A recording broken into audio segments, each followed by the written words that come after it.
మనం ఫ్యామిలీలో జాయిన్ అయిన సమంతను ఇప్పుడు ఓ ఇంట్రెస్టింగ్ క్వశ్చన్ వెంటాడుతుందంట. మొన్నటి వరకు సింగిల్ కదా, బౌండరీస్ లేవు. ఇప్పుడు కొత్త ఫ్యామిలీలోకి ఎంటర్ అవుతున్నావు, పార్టీకి కూడా వెళ్ళావు, ఎలా ఉన్నాయి కొత్త పరిచయాలు అని అడుగుతున్నారంట.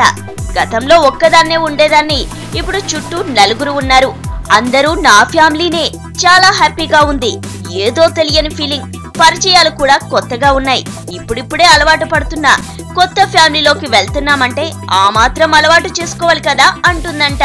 నాకు పరిచయం చేయడం, అఖిల్ దగ్గరుండి తీసుకెళ్లటం ఇలా ఫోటోస్ లో స్పష్టంగా కనిపించింది.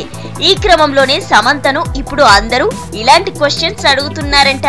గతంలోలా ఇప్పుడు ట్విట్టర్ కూతలు కూడా తగ్గించిందని టాలీవుడ్ టాక్, బాగా కంట్రోల్ గా ఉంటుందని చెప్పుకుంటున్నారు. ఏ విషయమైనా ఆచితూచి స్పందిస్తుందంట. ఇంటర్వ్యూల్లోనూ మాటలు జాగ్రత్తగా వస్తున్నాయంట.